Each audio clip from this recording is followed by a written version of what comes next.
post ng isang DDS na gunggong.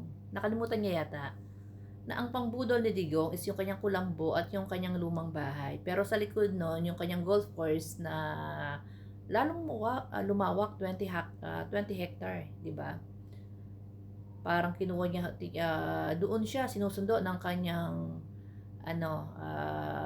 helicopter papunta doon sa kanyang sanctuary doon sa bundok na meron siyang palasyo.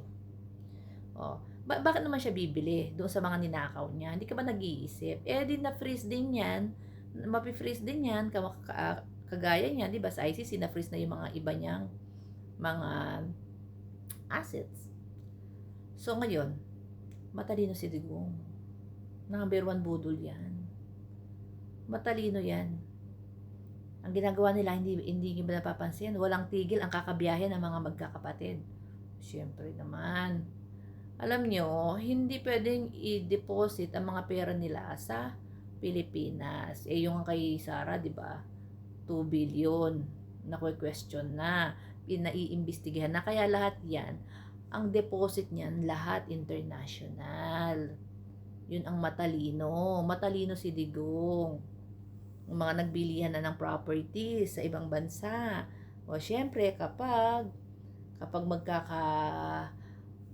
magkakasuhan na at mapapanago na, lilipad na yan. Syempre, lalo na po ngayon sa Europe, napakabilis makakuha ng citizenship.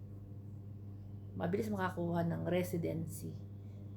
Bumili ka lang ng property sa ibang bansa. Kagaya ng ginawa ni Sarah, bumili ng disclaimer, yung kay Pebbles Churro, bumili siya dahil nga bisita sila ng bisita sa Netherlands, bumili na po siya ng bahay sa Netherlands. Disclaimer.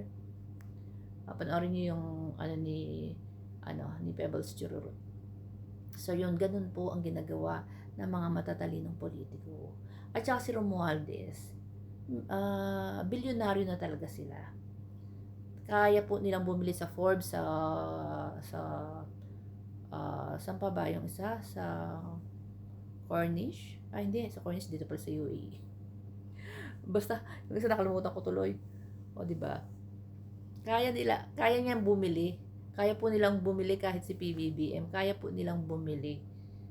Kahit hindi sila politiko. Kasi kay mga business person na yan, ang mga Marcos talagang mayaman po yan. Ang kay Romualdez lang is hindi pa siya nakontento. Hindi ko po sinasabing hindi siya nagnakaw. Hindi alam natin na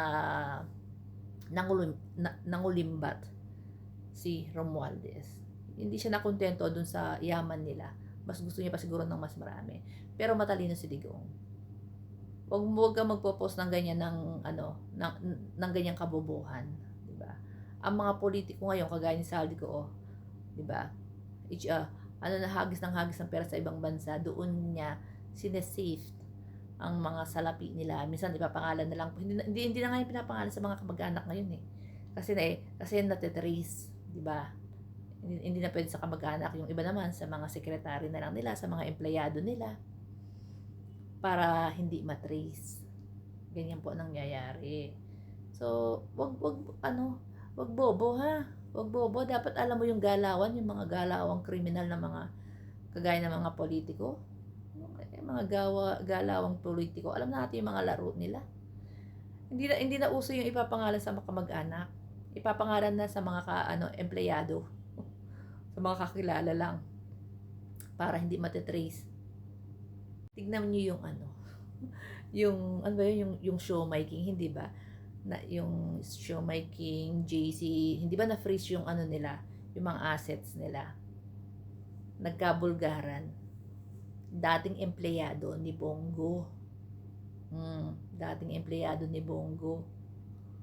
Tapos biglang lumobo, billions po. Pati yung nanay, isipin mo, walang katanda-tanda na, sa bahay lang.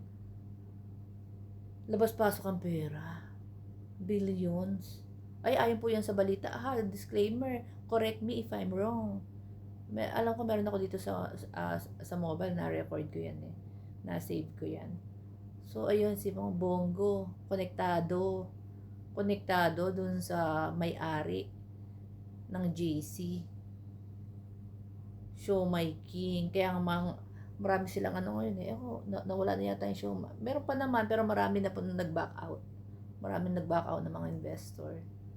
So, ayun. O, diba? Isipin nyo ha, ang empleyado dati ni Bongo lang.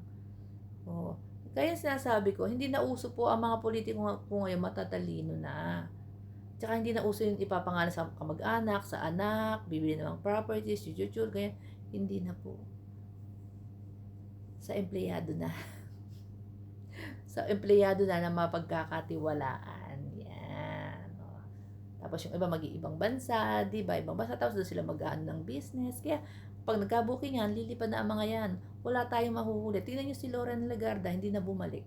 Tsaka yung anak niya, si Lebiste, wala na. Malapit nang masampa ng kaso eh. Ayaw makakulong, di ba? Yan ang mga galawang kriminal. Mga nagpapanggap na may malasakit.